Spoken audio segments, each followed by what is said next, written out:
2장에서 사도 바울은 하나님의 심판과 진노를 피할 사람이 아무도 없다라고 말하고 있습니다. 비종교적인 사람이나 그리고 종교적인 사람이나 마찬가지입니다. 헬라인이나 유대인이나 하나님의 진노를 피할 수 있는 사람이 아무도 없습니다. 근데 그렇기 때문에 이 말씀이 헬라인이나 유대인이나 모두에게 불쾌한 소식, 그것이었습니다. 사도 바울은 이렇게 로마서의 서두를 죄인과 그리고 그 죄인이 맞이하는 그 비참한 운명에 대해서 말하고 있습니다. 쉽게 말하면 나쁜 뉴스를 시작하는 거죠. 로마서 하면 복음이 생각나는데 나쁜 뉴스를 잔뜩 서두부터 꺼냅니다. 이것은 아마도 우리 모두가 최대한 위로와 격려, 거부감이 없는 도입을 기대하는 사람들에게는 실망스러운 출발이라고 생각합니다. 또 로마서에서 복음을 기대하는 사람들은 너무나 죄를 고발하고 있으니까 매우 불쾌합니다. 그러나 나쁜 소식이 없다면 복음, 곧 좋은 소식도 없습니다. 이걸 꼭 기억하십시오. 병자에게 치료법이 복음이 되듯이 죄인에게만 예수 그리스도가 복음이 되기 때문에 그렇습니다. 그러면서 오늘날에 우리가 교회의 복음, 교회에서 선포되는 복음에 대해서 돌아봐야 됩니다. 혹시 사도 바울이 전한 복음과 같은 복음인가? 즉 나쁜 소식이 분명하게 있고 당신은 죄인입니다. 그리고 죄인이 죽을 수밖에 없는 운명입니다라는 그것을 분명히 말하며 그 가운데 복음이 증거된지를 봐야 될 것입니다. 교회는 죄와 죄인의 비참한 운명을 분명하게 전하는 곳이 되어야 되고 그것의 온전한 치유책은 오직 예수 그리스도라는 말씀이 선포되어야 하는 줄 믿습니다. 이 아침에도 분명히 이 사실을 기억했으면 좋겠습니다. 바울은 이제 3장 1절로 8절에서 로마서 2장을 읽고 곧 율법도 할례도 아무 소용이 없다라는 바울의 주장에 화가 났음직한 그 유대인 출신의 로마 교인들이 제기할 질문에 대해서 이제 다루고 있습니다. 유대인들이 이것에 대해서 말하는 이 부분에 대해서 팀 켈러 목사님의 로마서 설교에서 이렇게 좀 정리하고 있어요. 한번 하나하나 볼게요. 먼저 이제는 유대인들이 질문합니다. 바울씨, 당신은 성경에 기초한 종교에 아무런 이점이 없다고 말하는 것입니까? 우리 유대교회에 아무런 이점이 없어요? 라고 물어보죠. 이제 답합니다. 아닙니다. 나는 그렇게 말하는 것이 아닙니다. 하나님의 말씀을 소유하고 그 말씀을 아는 것은 엄청난 가치가 있습니다. 이 말의 논지는 뭐냐면 교회에 다닌다고 해서 구원을 받는 것은 아니잖아요. 근데 교회를 다니지 않는 사람과 비교할 때 그가 하나님의 말씀을 들을 수 있는 것이 큰 유익인 것이잖아요. 그런 논지의 말입니다. 그러나 유대인들이 가지는 반론과 교본이 계속 이어져요. 알겠습니다. 하지만 많은 사람들이 하나님의 아들 예수 안에 나타난 의의 복음을 믿지 않았기 때문에 그 말도 공허한 말이 아닙니까? 하나님이 하신 약속은 그러면 어떻게 되는 것입니까? 유대인들에게 저 율법 가운데 우리가 가지고 있는 성경 가운데 하나님이 약속한 이 약속은 어떻게 되는 것입니까? 라고 반문합니다. 답합니다. 그 백성들은 약속을 믿지 못하고 멈추었지만 유대인들은 약속을 믿지 못하고 멈추었지만 하나님의 구원의 약속은 더 나아갔습니다. 우리의 불성실함은 성실하게 약속을 지키시는 하나님을 돋보이게 합니다. 은혜를 찬양하게 합니다. 약속을 지키기 위해 하나님이 하신 일을 생각해 보십시오 라고 3절 4절에서 말합니다. 그러자 또 질문합니다. 하지만 하나님의 의로움을 돋보이게 하려고 불의가 필요하다면, 우리 유대인들의 불의가 필요하다면 하나님이 우리를 심판하시는 것은 부당하지 않습니까? 우리를 버리는 건 부당하지 않습니까? 라고 말합니다. 다시 답합니다. 그런 이유 때문이라면 이 세상 누구도 심판받지 않을 것입니다. 그리고 우리 바울과 종교적인 유대인 우리는 하나님이 심판하셔야 한다는 것에 모두 동의하지 않습니까? 그러자 다시 마지막으로 질문합니다. 만약 죄를 짓는 것이 하나님을 더 선한 분으로 보이게 한다면 죄를 더 많이 지어서 하나님께 영광이 더 뚜렷이 드러나게 해야 되지 않을까요? 라고 7절 8절에서 말합니다. 그래서 이제 마지막으로 바울이 답합니다. 저도 그런 이유 때문에 비난을 받아왔지만 절대로 그렇게 생각하지 않습니다. 하나님의 사랑을 더 받기 위해 죄를 계속 짓는다는 태도야말로 심판받아 마땅합니다. 라고 이야기가 쭉 8절까지 이루어지는 대화의 내용입니다. 사도 바울은 이제 이 대화를 쭉 하고 나서 이제 1장 18절부터 펼쳐온 특별히 인간의 죄를 또 하나님의 의 앞에 얼마나 큰 죄인인지를 계속 지적해왔던 그 주장의 결론을 지어요. 3장 9절로 10절은 매우 중요합니다. 바울은 그래도 유대인이 이방인보다 낫다고 주장하는 그 사람들에 대해서 이렇게 말합니다. 모두가 죄 아래에 있다. 모두가 죄 아래에 있다. 기록된 바 의인은 없나니 하나도 없으며 라고 선언합니다. 종교적이든 비종교적이든 모든 사람은 죄 아래에 있다 라고 말하고 있습니다. 로마서 1장을 생각해 보십시오. 그 안에 들어갔던 추악한 범죄자들, 동성연애자들과 금식을 자주 하는 유대인들이 똑같이 죄 아래에 있다라고 선언하고 있습니다. 이것이 얼마나 놀랍습니다. 사실은 우리가 가지고 있는 죄의 인식을 깨는 것이죠. 죄의 정도의 차이가 있으나 모두 죄 아래에 있다는 것에는 차이가 없다라는 말씀입니다. 그리고 이제 사도 바울은 죄가 우리에게 미치는 영향을 이제 차근차근 그 아래의 말씀으로 설명합니다. 바울은 계속해서 죄로 말미암아 우리가 처한 상황을 깨닫게 하려고 해요. 그러니까 제가 보는 이제 로마서를 보면서 배우는 것은 성경은 계속해서 우리로 하여금 죄를 깨닫게 하려고 해요.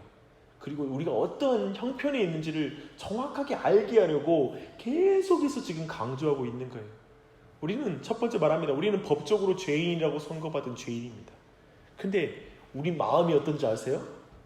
하나님의 판결을 인정하지 않아요. 그래서 성경 뭐라 말하면 깨닫는 자도 없고 라고 말합니다. 그래서 나는 죄인 아니라고 생각하는 것이죠. 에베소서 4장 18절 말씀처럼 우리의 마음이 총명이 어두워지고 그들 가운데 있는 무지함과 그들의 마음이 굳어진 것입니다. 잘 생각해 보십시오. 무지에서 강팍해진 것이 아니라 오히려 마음이 강팍해져서 하나님을 모르는 거예요. 강팍한 마음을 가지면 귀에 들리는 게 없잖아요. 그리고 깨닫지를 못하잖아요. 또한 우리 안에 있는 동기에도 죄의 영향으로 말미암아 우리 동기에도 문제가 생깁니다. 하나님을 찾는 자가 없다 그래요. 하나님을 찾는 자가 모든 일에서 하나님으로부터 도망치는 거예요. 마치 아담과 하와가 죄를 범하고 하나님으로부터 피하여 그냥 나무 아래 숨는 것처럼 끊임없이 우리는 숨는 거예요. 하나님께 먼저 나아가는 자가 없어요. 또한 우리 안에 의지에도 문제가 생겨요. 죄가 들어오면 우리 안에 의지가 깨어져요. 그래서 다 치우쳐서라고 표현하고 있어요. 다 치우쳐요. 그리고 고의로 방황해요. 그리고 또한 우리의 입으로도 죄를 짓는다라고 이제 말하고 있습니다. 그들의 목구멍은 열린 무덤이요 라고 말합니다. 그리고 또한 우리의 관계들도 사람들과의 관계도 엉망이 된다고 말합니다. 피 흘리는 데 빠른지라 파멸과 고생이 그 길에 있어 평강의 길을 알지 못하고 죄로 말미암아 자기 자신과의 관계도 깨어질 뿐만 아니라 다른 사람들과의 관계도 깨어지는 거예요. 그리고 하나님에 대한 우리의 관계도 망가져요. 뭐라고 말하냐면 그들의 눈앞에 하나님을 두려워함이 없습니다. 이것이 바로 죄의 영향력입니다. 무섭죠. 지금 명징한 메시지예요. 하나님을 찾는 자도 없고 선을 행하는 자도 없다. 그래서 결국 하나님을 두려워하는 마음이 없다 라고 이렇게 죄인의 형편에 대해서 사도 바울은 쭉 설명하고 있습니다. 어때요? 과한 표현입니까? 하나님을 찾는 자가 없습니까? 선을 행하는 자가 하나도 없습니까? 우리는 어쩌면 이것이 과한 표현처럼 느껴질지 모릅니다. 그런데 참으로 우리가 하나님께서 받으실 만한 마음을 가지고 동기를 가지고 또 우리 안에 치우침이 없이 진실한 마음으로 우리 안에 깨끗한 입술로 하나님을 부를 자가 없다는 말인 것입니다. 그리고 찾는 자가 없다는 것이 물론 자신의 욕심에 따라서 종교를 찾고 기독교를 찾고 할 수 있는 건 가능하겠죠. 자기 중심성, 내 중심적인 마음으로 교회 안에 들어올 수 있는 사람은 너무나 많습니다. 그런데 참으로 그런 우리의 모습으로 하나님께 다다를 자는 아무도 없는 줄 믿습니다. 결국 율법 아래에 있는 자들, 즉 유대인들이 율법에 의해서 정죄를 받는다면 율법을 가지지 않고 양심에 쓰여진 법을 따라 살아간 이방인들이야 더욱 하나님의 심판을 피할 수 없을 것이라고 19절은 말하고 있습니다. 그리고 율법의 행위로 하나님 앞에서 의롭다고 인정받을 수 있는 자는 아무도 없다고 분명히 말하는 것입니다. 인간은 율법 아래에서 다 정죄받을 수밖에 없습니다. 인간에게는 하나님께서 요구하시는 의를 획득할 수 있는 길이 없습니다. 그것이 바울 사도가 지금까지 주장한 나쁜 소식입니다. 이거예요. 오늘 내용 지금까지 1장 18절부터 지금까지 나쁜 뉴스를 계속 들었습니다. 좀 어려우셨죠? 그렇죠? 나쁜 뉴스를 듣는 것은 어려웠고 우리의 마음을 힘들게 만드는 일입니다. 그런데 기억하십시오. 이 나쁜 뉴스 앞에 좋은 뉴스가 기다리고 있습니다. 오직 나쁜 뉴스를 듣는 사람만이 좋은 뉴스를 기뻐합니다. 죄인인 줄 아는 사람이 의사이신 예수 그리스도의 치유하심을 믿는 것입니다. 그리고 내가 비참한 줄 아는 사람이 하나님께서 정말 온전하게 우리에게 존귀한 길을 내신 것을 아는 것입니다. 무력하다라고 하는 자만이 예수 그리스도의 십자가의 능력을 붙잡게 되어 있습니다. 그래서 이 말씀을 쭉 살펴보아 다시 한번 우리가 함께 좀 이 아침에도 기도할 것은 죄의 영향 가운데 피할 자가 없고 우리가 교회를 열심히 다니는 우리 또한도 아침에 나와 있어도 우리는 그 죄의 우리의 행위로는 하나님의 의를 얻을 방법이 없고 하나님의 구원 가운데 나아갈 자가 아무도 없다라는 사실을 기억하면서 끊임없이 더욱더 예수 그리스도를 붙잡고 내가 늘 깨닫는 마음을 갖게 해주십시오. 내 안에 총명이 어두워지지 말게 해주시고 내 마음을 강팍하게 갖지 말게 하여 주시옵소서. 또한 주님 내가 치우치지 않게 해주시고 그리고 온전히 정말 내가 피 흘리는 데 빠르지 말게 하여 주시고 오직 예수 그리스도의 은혜를 붙잡고 하나님을 작게 여기지 않게 해주시옵소서. 크신 하나님을 붙잡게 해주시옵소서라고 이 죄의 모든 영향력들로부터 나를 건져주시고 항상 주 예수 그리스도 안에서 은혜를 발견할 수 있도록 기도하는 아침이 되시길 바랍니다. 또한 이 영향으로부터 우리의 자녀들과 또 우리 주위에 있는 사람이 벗어날 사람이 없기 때문에 우리가 간절히 기도할 것은 정말 이 모두가 이 나쁜 소식을 들을지라도 모두에게 있는 이 나쁜 소식 안에 있는 것을 각자 깨닫고 예수 그리스도를 붙잡고 나아가는 신앙이 될 수 있게 해달라고 간구한 아침 되시기 바랍니다. 기도하겠습니다. 하나님 아버지, 계속해서 우리는 나쁜 소식을 들었습니다.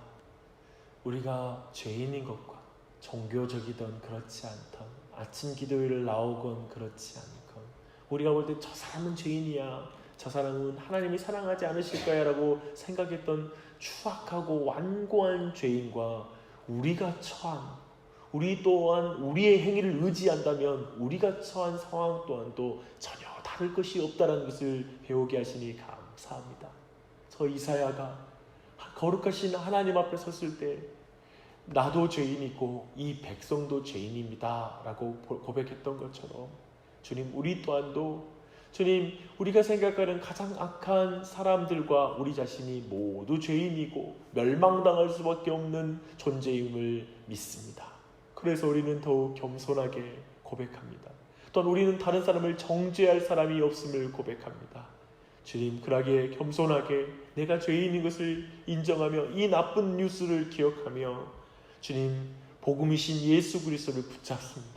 예수님의 은혜 외에는 우리가 설 수 없고 예수 그리스도가 얻으신 그 의 외에는 나를 의롭다고 주님 나에게 의롭게 여길 그 능력이 없음을 고백합니다.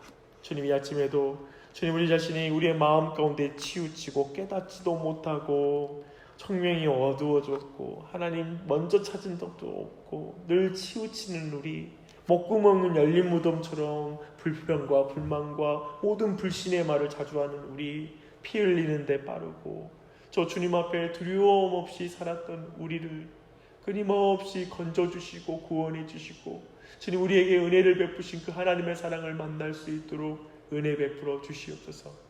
그 사랑으로 우리를 먼저 사랑해 주시니 감사합니다. 구원의 감격이 우리 안에 있게 해주시고 다시 한번 우리 안에 좋은 뉴스를 가진 그 기쁨과 감사함이 회복될 수 있도록 은혜 베풀어 주시옵소서. 그리고 또한 우리 또한도 우리의 가정과 자녀들과 그리고 교회를 위해서 기도할 때 그 큰 은혜가 우리의 기도 가운데 응답되길 기도합니다. 이 아침에도 늘 꾸준하게 기도의 자리를 지키는 사랑하는 주의 자녀들을 기억해 주시옵소서. 주님 때로는 정말 감격할 때가 있고 때로는 무덤덤하는 마음도 있고 주님 때로는 피곤한 눈을 겨우 뜨고 나오는 마음도 있고 또 잔뜩 그 하루 동안의 문제들을 어떻게 풀지 근심하며 오는 영혼들도 있을 텐데 그때마다 주님 정말 이곳에 올 때마다 주님 정말 성령 하나님께서 그 마음을 도우시고 붙잡아 주셔서 주님의 큰 감동 아래 있게 해주시고 은혜 안에 있게 해주시고 주님의 도우심으로 말미암아 큰 확신 가운데 주님 예배당을 나설 수 있도록 은혜 베풀어 주시고 주님 하나님께서 오늘도 주의 은혜를 베푸셔서 기도할 때 모든 기도를 도와주시고 큰 은혜를 베풀어 주시옵소서.